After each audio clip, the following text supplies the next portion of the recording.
जय हिंद दोस्तों, मैं अंशु गरी आप सबके बीच आपके अपने यूट्यूब चैनल फ्यूचर बिल 247 में आपका हार्दिक स्वागत एवं अभिनंदन करता हूं। जैसा कि सत्यम सर ने आपको बताया था कि मेरे द्वारा आपको ज्योग्राफी की कक्षा दी जाएगी, तो आज से हम ज्योग्राफी की क्लासेस स्टार्ट करने वाले हैं। बिल्कुल बेसिक तरीके से पढ़ाया जाएगा, आपको ज्योग्राफी का फाउंडेशन स्टार्ट किया जा रहा है। तो ज्योग्राफी में सबसे पहले हम देखेंगे कि ज्योग्राफी का अर्थ क्या होता है।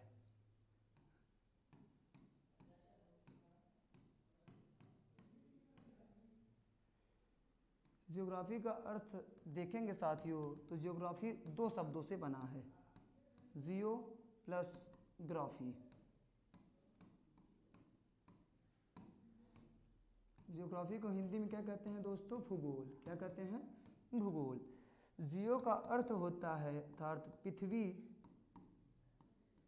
वहीं ग्राफी का आपका अर्थ हो जाएगा वर्णन। इसका अर्थ हुआ पृथ्वी का वर्णन ही जियोग्राफी है। पृथ्वी का वर्णन ही जियोग्राफी है अर्थात भूगोल है। दोस्तों, सबसे पहले हम जियोग्राफी में भौतिक भूगोल को खत्म करेंगे, उसके बाद हम विश्व भूगोल की ओर बढ़ेंगे, उसके बाद हम भारत का भूगोल पढ़ाएंगे। तो आइए सबसे पहले हम भौतिक भूगोल में जाते हैं, और भौतिक भूगोल में सबसे पहला टॉपिक हमारा रहेगा ब्रह्मांड।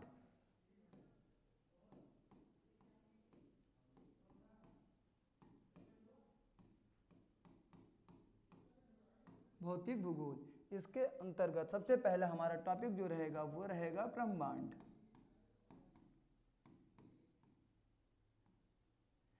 ब्रह्मांड में सबसे पहले हम ये देखेंगे कि ब्रह्मांड की उत्पत्ति कैसे हुई, कब हुई। तो सबसे पहले अगर हम ब्रह्मांड की उत्पत्ति के बारे में बात करें,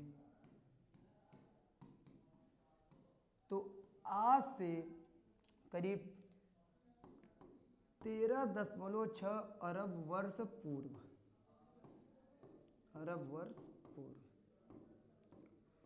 13.6 अरब वर्ष पहले हमारा ब्रह्मांड जो था वो एक बिंदु के रूप में था।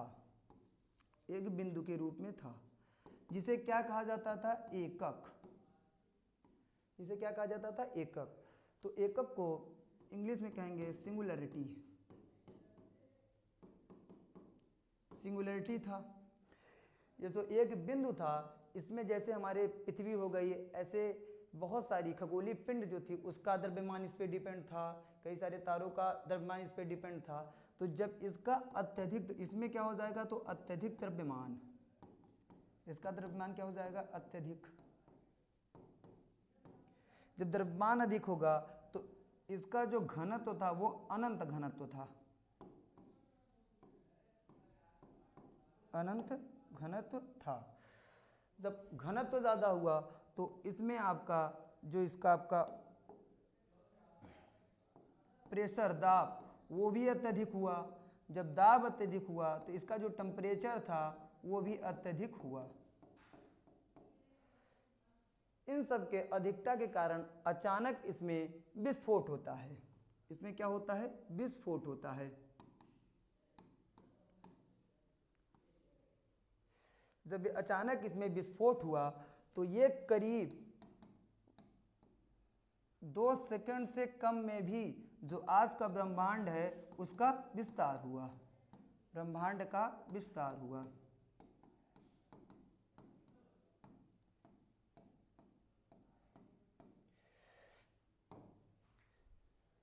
जब ब्रह्मांड का विस्तार हुआ तो सबसे पहले इसमें आपका आवेशित कण बने। आवेशित कण बने। आवेशित कण का मतलब जानते होंगे आप लोग साथियों, जैसे इलेक्ट्रॉन हो गया, प्रोटॉन हो गया और न्यूट्रॉन हो गया। तो जब ये आवेशित कण बने तो आवेशित कण आपस में संकेंद्रित होकर, संकेंद्रित मतलब तो समझ रहे होंगे आप लोग, संकेंद्रित होकर ये विरल गैसों का निर्माण किए।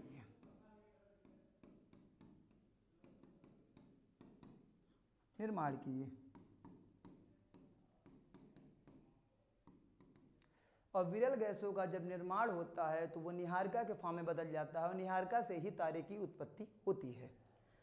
तो अर्थात हम ये कह सकते हैं कि ब्रह्मांड जो है, ब्रह्मांड में अत्यधिक सबसे ज़्यादा अगर देखा जाए तो तारों की संख्या है। तो सबसे पहले हम देखेंगे तो जब ये तारों का निर्माण हुआ उसके बाद ये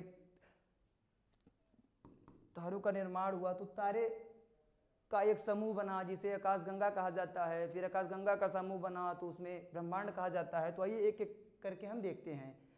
तो जब संकेंद्रित होकर विरल गैसों का निर्माण हुआ साथियों, तो उसके बाद हम देखते हैं ये जो तारों का निर्माण हुआ, तारों का निर्माण हुआ, ये जो सिद्धांत है विस्फोट सिद्धांत, इसको कहा जाता है बिग बैंग सिद्धांत। बिग बैंग सिद्धांत।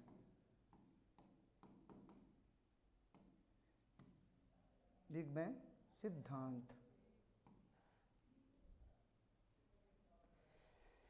बिग बैंग सिद्धांत जो था इसको दिया था हमारे बेल्जियम के पादरी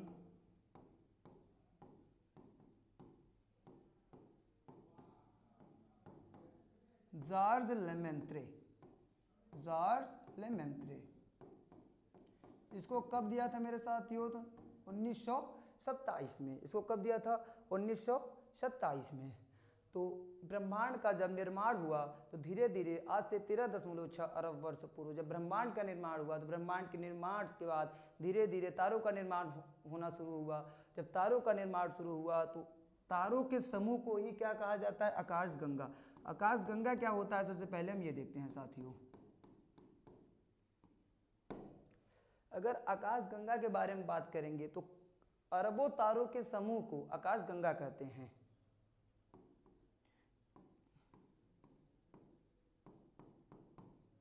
अरबों तारों के समूह को आकाशगंगा कहते हैं।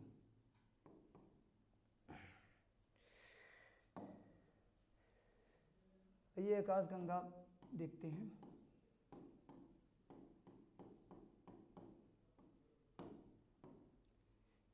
जो आकाशगंगा का आकार होता है साथियों वो सर्पीलाकार होता है। ये हमारा आकाशगंगा हो गया। इसका जो आकार होता है वो कैसा है साथियों? सर्पीलाकार है, स्पाइरल।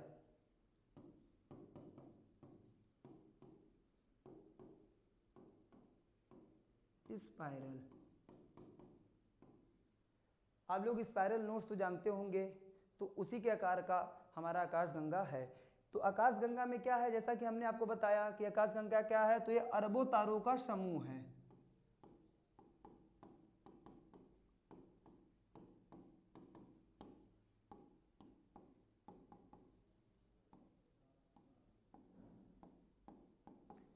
अर्थात साथियों मेरा यह कहने का मतलब है कि तारों का जो समूह है, अत्यधिक तारों जो होते हैं वो आकाशगंगा का निर्माण करते हैं। 1 अरब तारे जो होते हैं वो आकाशगंगा का निर्माण करते हैं। वही 1 अरब आकाशगंगा ब्रह्मांड का निर्माण करता है। तो आकाशगंगा का आकार हमने देख लिया। इसका आकार कैसा होता है? स्पाइरल होता है और ये तारों का समूह होता है। अब आकाशगंगा के बारे में बात करेंगे तो आकाशगंगा में प्यारे साथियों 3 भुजाएं होती हैं। कितनी भुजाएं? 3 भुजाएं।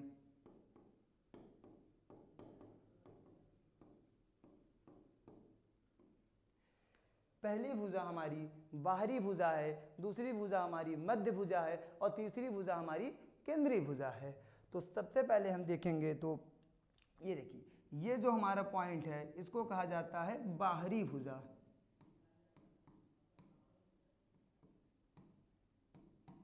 वहीं हम बात करेंगे जो ये वाले होते हैं इन्हें कहा जाता है मध्य भुजा और ये हमारा हो जाता है केंद्रीय भुजा। जब तारे का उम्र युवा अवस्था में होता है, नया नया होता है, वो आकाशगंगा के बाहरी भुजा पे होते हैं। बाहरी भुजा पे तारे का युवा अवस्था होता है। वहीं जब तारे की उम्र बढ़ने लगती है, जब हम आपको जब तारों का निर्माण पढ़ाएंगे तो उसमें लाल दानव, काला दामन, सब ये सब हम पढ़ाएंगे। जब वो अपने बीच वाले उम्र में पहुंचते हैं तो वो मध्य भुजा में पहुंच जाते हैं। तारे कहाँ पहुंच जाते हैं प्यारे साथियों? मध्य भुजा में। और केंद्र में, आकाशगंगा के केंद्र में ब्लज पाए जाते हैं। क्या पाए जाते हैं? ब्लज। अब ब्लज में पाया जाता है ब्लैक होल। ब्लैक होल तो आप लोगों ने सुना होगा नाम। ब्लैक होल में दुनिया का अत्यधिक घनत्व है, अनंत घनत्व उसे कहा जाता है।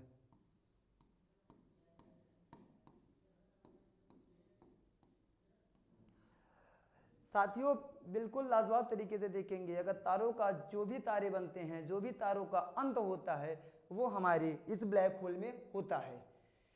जैसे जैसे देखिए आप समझ सकते हैं कि ये हमारा आकाशगंगा हो गया। अब आकाशगंगा में ये बाहरी भुजा हुई, तो जब भी तारों का निर्माण हुआ वो धीरे धीरे कहाँ रहते हैं, बाहरी भुजा पे रहते हैं। जैसे ही उनकी उम्र बढ़ती है वो देखिए धीरे धीरे धीरे धीरे मध्य भुजा से जब वो अपने अंतिम अवस्था में रहते हैं तो वो ब्लैक होल में घुस जाते हैं। और ब्लैक होल में दोस्तों इतना ज़्यादा घनत्व है कि वहाँ से आपका प्रकाश भी बाहर नहीं आ सकता। तो आप समझ गए होंगे। तो अभी जो हमारा सूर्य है वो अपनी युवा अवस्था में है, तो सूर्य हमारा कहाँ है, बाहरी भुजा में है आकाशगंगा के। तो सूर्य हमारा बाहरी भुजा में है। जब सूर्य की उम्र बढ़ेगी तो वो धीरे धीरे मध्य भुजा में जाएगा। जब सूर्य अपनी अंतिम अवस्था में रहेगा तो वो ब्लैक होल में चला जाएगा। तो प्यारे साथियों आशा करता हूँ आपको आकाशगंगा समझ आया होगा। अब आइए और आगे देखते हैं आकाशगंगा के बारे में।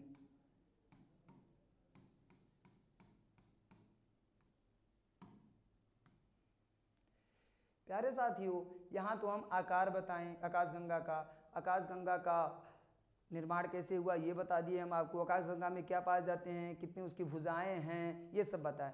अब आइए हम देखते हैं आकाशगंगा के बारे में और आगे। आकाशगंगा जैसे आकाशगंगा, हमारे आकाशगंगा क्या नाम है साथियों, मंदाकिनी। क्या नाम है, मंदाकिनी। वहीं अगर हम बात करेंगे तो सबसे पहले ही हमने आपको बताया कि जो ये ब्रह्मांड है, देखिए इधर साथियों,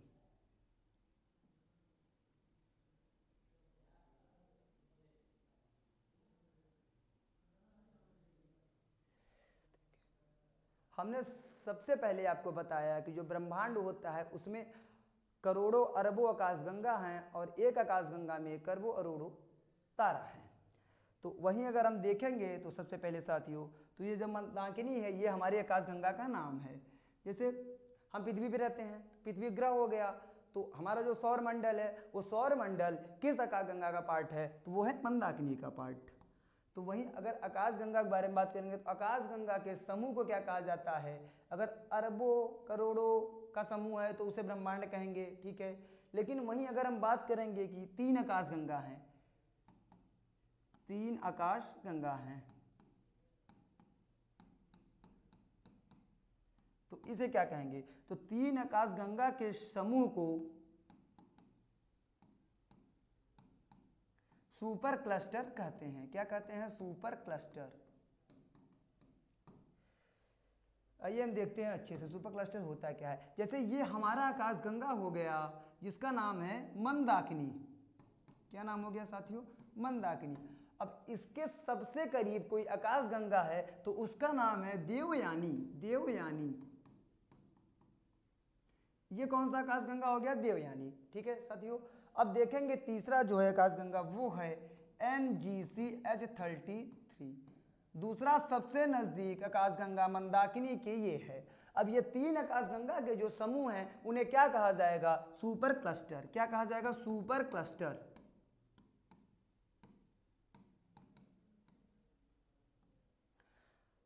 मंदाकिनी जो है, मंदाकिनी से स्थित देवयानी जो आकाशगंगा है उसकी जो दूरी है वो 2.2 मिलियन प्रकाश वर्ष है।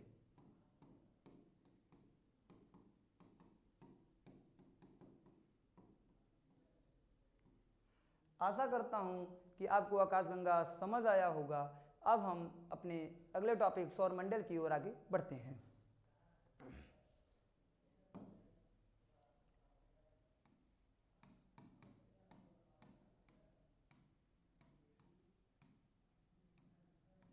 सौरमंडल पढ़ाने से पहले हम जानते होंगे कि सबसे पहले आप कंफ्यूज हुए होंगे कि कौन किसका चक्कर लगा रहा है, सूर्य पृथ्वी का लगा रहा है, पृथ्वी सूर्य का लगा रहा है, आकाशगंगा सूर्य का लगा रहा है कि सूर्य आकाशगंगा का लगा रहा है।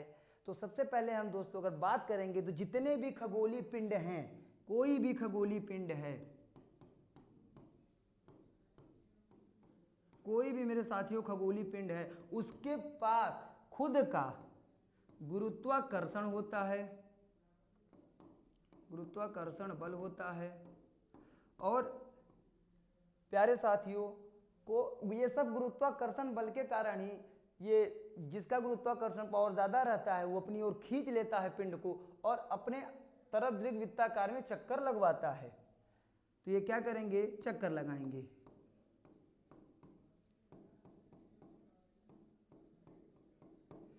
सौरमंडल देखने से पहले हम ये टॉपिक समझ जाते हैं, उसके बाद सौरमंडल क्या है हम आपको बताते हैं साथियों। अगर हम देखेंगे तो देखिए साथियों, ध्यान से देखिएगा आप लोग।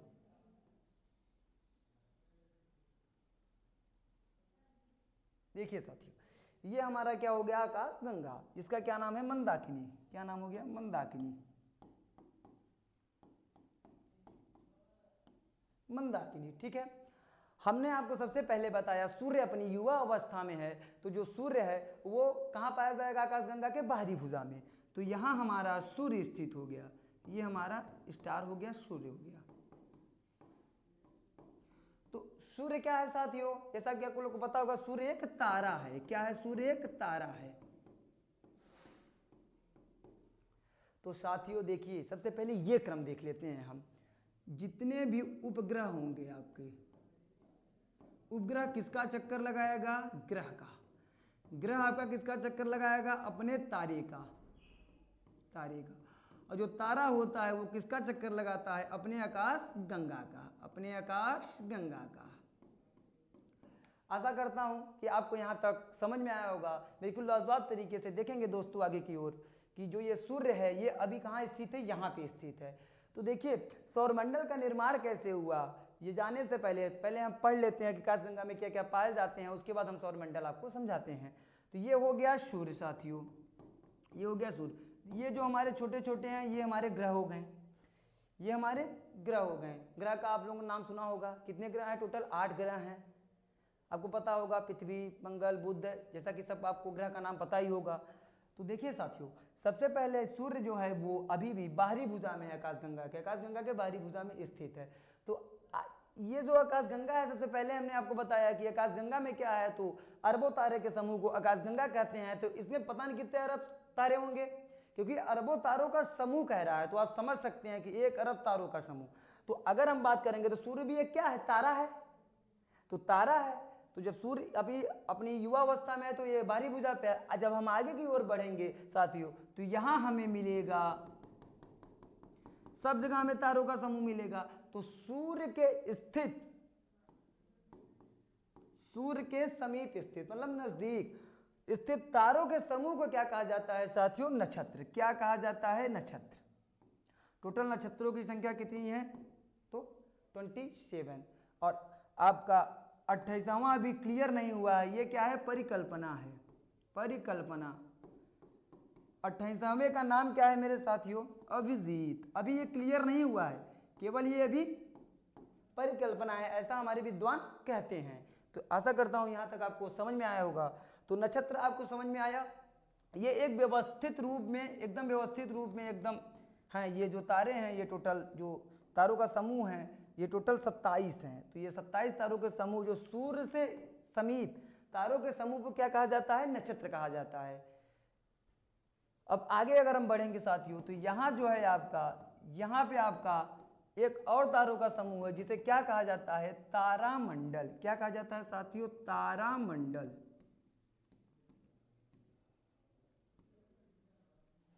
अब तारामंडल क्या होता है, आइए हम देख लेते हैं कि तारामंडल क्या होता है। आपका जो तारामंडल होगा साथियों,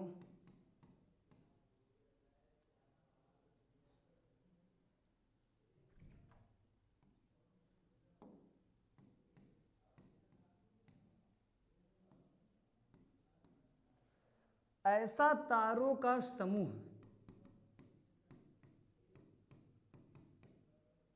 ऐसा तारों का समूह जो कोई ना कोई आकृति दे दे हमें, मतलब कोई ना कोई हमें आकृति ऐसा दे दे कि हमें समझ में आए कि ये शिकारी है, कि ये सप्तऋषि है, कि लघु सप्तऋषि है। तो आइए हम देखते हैं, अभी हम आपको बहुत अच्छे से लाजवाब तरीके से समझाने की कोशिश करेंगे। ऐसा तारों का समूह जो हमें आकृति दे दे।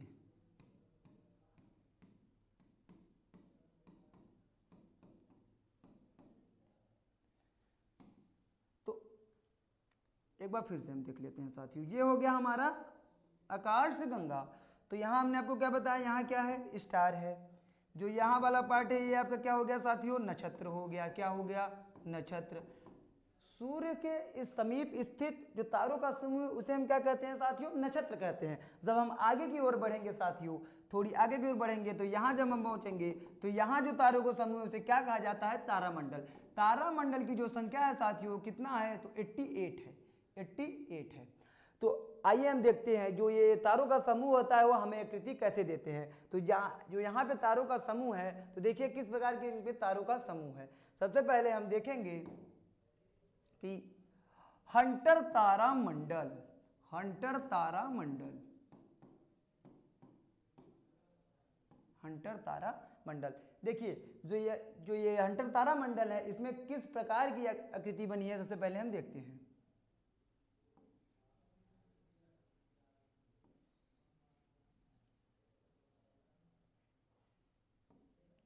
एक यहाँ तारा है, एक यहाँ तारा है, एक यहाँ तारा है, एक यहाँ तारा है, एक यहाँ तारा है। तो देखिए एकदम ये इस प्रकार है। तो ये आपका धनुष के फॉर्म में है। तो ये हो गया, एक शिकारी की तरह लग रहा है और एक ये धनुष लग रहा है। तो हंटर तारामंडल को कहा जाता है शिकारी तारामंडल। जब ऐसा आपको तारों का समूह दिखे उसके हमेशा दक्षिण पश्चिम में, उसके हमेशा दक्षिण पश्चिम में आपको दुनिया का सबसे चमकीला तारा साइरस दिखाई पड़ेगा। क्या दिखाई पड़ेगा, साइरस दिखाई देगा। आशा करता हूं साथियों यहाँ तक आपको समझ में आया होगा। अगर आपको कोई भी कन्फ्यूज़न है तो आप हमारे कमेंट बॉक्स में छोड़ सकते हैं, हम अगली वीडियो में उस कन्फ्यूज़न को दूर करने की कोशिश करेंगे। तो आशा करता हूँ हंटर तारामंडल आपको समझ में आया होगा। तो एक ये आकृति हो गई। अब हम एक और आकृति देख लेते हैं। जैसे हम बात करेंगे तो आपका लघु सप्तऋषि, लघु सप्तऋषि, ये कैसा तारामंडल है, आइए हम देख लेते हैं। तो जो ये तारामंडल है इसकी आकृति कैसी है देख लेते हैं।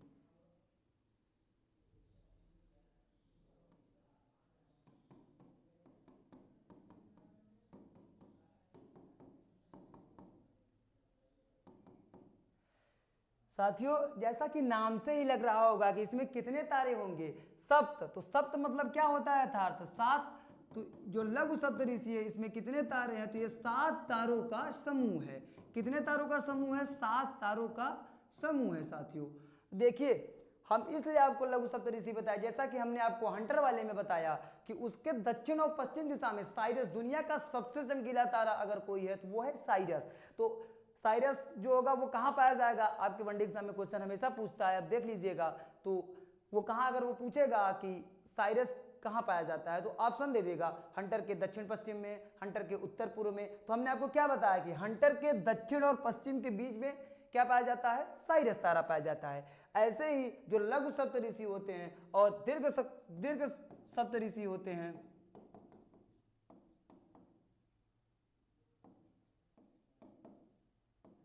दीर्घ सप्तऋषि। अगर दीर्घ सप्तऋषि की बारे में बात करेंगे, जो इसकी पूंछ ऊपर की ओर है वहीं इसकी पूंछ नीचे की ओर हो जाती है साथियों। इसमें भी 7 तारों का समूह है। इसमें भी कितने आपके तारों का समूह है, 7 तारों का समूह है। गिन लीजिए 1 2 3 4 5 6 7, 1 2 3 4 5 6 7। तो साथियों हम आपको बताएंगे कि जो ये लघु सप्तऋषि है, दीर्घ सप्तऋषि है, इसी के ऊपर या इसी के बीच में हमारा दिशा सूचक तारा, जिसे कहा जाता है ध्रुव तारा, ध्रुव तारा, इसके हमेशा ऊपर ध्रुव तारा कहा जाता है। ध्रुव तारा को इंग्लिश में कहा जाता है पोलर स्टार। क्या कहा जाता है साथियों, पोलर स्टार। ये हमेशा जो ये दीर्घ सप्तऋषि होंगे या लघु सप्तऋषि होंगे इसके बीच ठीक एकदम उत्तर की ओर पाया जाएगा। तो जब प्राचीन समय में हमें दिशा का ज्ञान नहीं था, कोई मशीन हमारे पास नहीं थी, तो हम दिशा का ज्ञान इसी ध्रुव तारे से लगाते थे। इसीलिए ध्रुव तारा को क्या कहा जाता है, दिशा सूचक तारा, दिशा सूचक तारा। तो साथियों यहां तक आपको समझ में आ गया होगा कि मैंने सप्तऋषि, ये दोनों सप्तऋषि, लघु सप्तऋषि और दीर्घ सप्तऋषि क्यों पढ़ाया। यहाँ तक आपको समझ में आ गया होगा प्यारे साथियों। अब आगे की ओर बढ़ते हैं। हमने जो आपको नक्षत्र पढ़ाया था, नक्षत्र में हमने क्या बताया था आपको, सूर्य से स्थित नजदीक या समीप तारों के समूह को क्या कहा जाता है साथियों, नक्षत्र कहा जाता है। तो सूर्य से समीप तारों के समूह को हम क्या कहेंगे साथियों, नक्षत्र कहेंगे।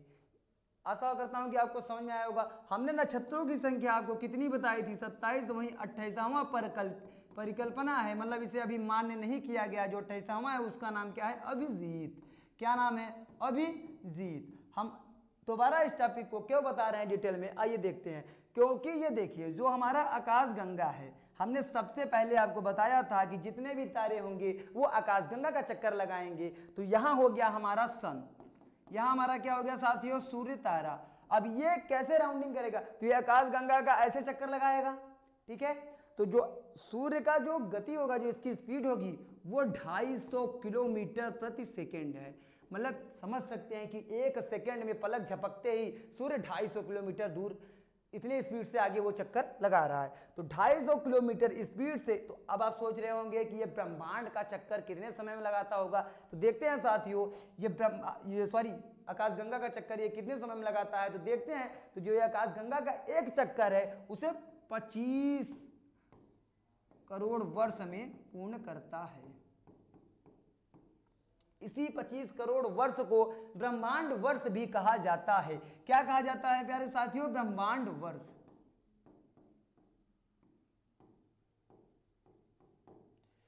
ब्रह्मांड वर्ष। तो आपको ये समझ में आया। तो हम आपको नक्षत्र क्यों बता रहे हैं, क्योंकि देखिए हमने क्या बताया, सूर्य से समीप स्थित तारों का समूह। तो नक्षत्र कहाँ अवेलेबल है दोस्तों, नक्षत्र तो हमारा यहाँ है, यहाँ पे नक्षत्र बैठा है। जब ये इसका राउंडिंग करेगा तो ऑटोमेटिक ये नक्षत्र जो है, जो तारामंडल उनका भी राउंडिंग करेगा। तो जो ये नक्षत्र है, नक्षत्रों की संख्या अर्थात 27 है। तो सूर्य जो है वो एक महीने में 2.25 नक्षत्र को पार करता है। कितने नक्षत्रों को पार करता है, 2.25 नक्षत्रों को पार करता है। नक्षत्र वही है जिस पर ज्योतिषी का प्रभाव दिखाई पड़ता है, आपको पता ही होगा साथियों। तो आइए हम आगे की ओर बढ़ते हैं। आशा करता हूं यहाँ आपको नक्षत्र, तारामंडल, आकाशगंगा और ब्रह्मांड आपको समझ आ गया होगा। तो साथियों अब हम थोड़ा बहुत सौरमंडल की झलक देख लेते हैं, फिर आगे के वीडियो में हम आपको तारों की उत्पत्ति बताएंगे, कैसे तारों का निर्माण हुआ, कैसे तारों का अंत होता है। सबसे पहले हम देखते हैं क्या साथियों, सौरमंडल।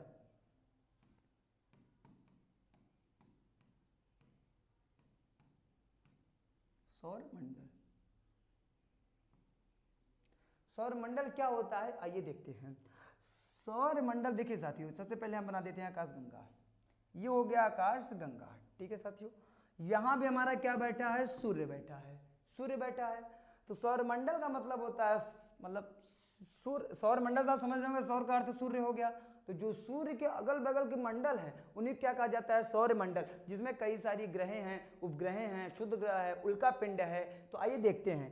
तो ये हो गया हमारा सूर्य, ये हो गए हमारे ग्रह।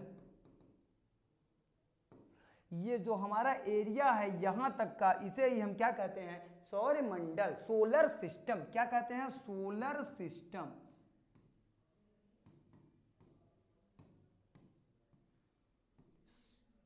Solar system.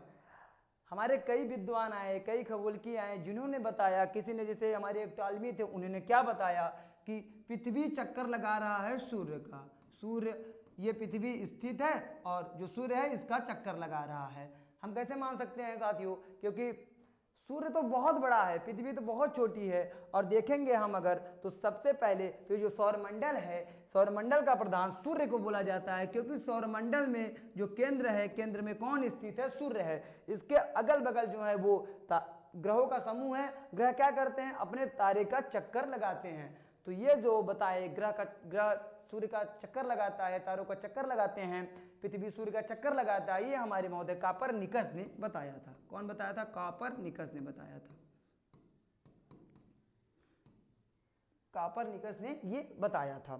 तो सबसे पहले अगर हम सौर मंडल की बात करेंगे तो सौर मंडल का निर्माण कैसे हुआ, इसके पीछे कई विद्वानों ने अपना मत दिया कि mono star theory, dual star theory, double star theory. लेकिन कहा जाता है कि जो ये सौर मंडल का निर्माण हुआ, सूर्य एक तारा है, ऐसे ही सूर्य के समीप दो और तारे थे। जैसे ये हो गया हमारा सूर्य, ये सूर्य के अतिरिक्त दो तारे और थे। तो एक तारे में क्या हुआ, विस्फोट हुआ। वो हम आपको जब तारों का निर्माण पढ़ाएंगे तो उसमें कैसे विस्फोट होता है हम आपको समझाएंगे। तो ये हो गया सूर्य, ये क्या हो गया आपका सूर्य हो गया साथियों। तो ये सूर्य जो हो गया, सूर्य के अतिरिक्त कितने तारे थे, दो तारे थे, दो तारे थे। तो एक तारे में विस्फोट हुआ जो ये पूरा फैल गया और दूसरा तारा ब्लैक होल में विलीन हो गया। हमने सबसे पहले ही आपको बताया जो तारे की मृत्यु होगी वो कहाँ होगी, ब्लैक होल में होगी, कृष्ण विवर में होगी, क्योंकि अत्यधिक अनंत घनत्व ब्लैक होल में, दुनिया का सबसे ज्यादा अगर किसी में घनत्व है तो वो कहाँ पे है, ब्लैक होल में साथियों। तो जो ये वाला तारा था वो कहाँ स्थित हो, ये कहाँ समा गया, ब्लैक होल में। और हमने आपको बताया कि अत्यधिक घनत्व होने के कारण वो प्रकाश को भी बाहर आने नहीं देता। तो जो दूसरा तारा था, ये जब विस्फोट हुआ, जब ये फैल गया तो इसी से हमारे ग्रह का निर्माण, उपग्रह का निर्माण, उल्का पिंड का निर्माण, क्षुद्र ग्रह का निर्माण हुआ।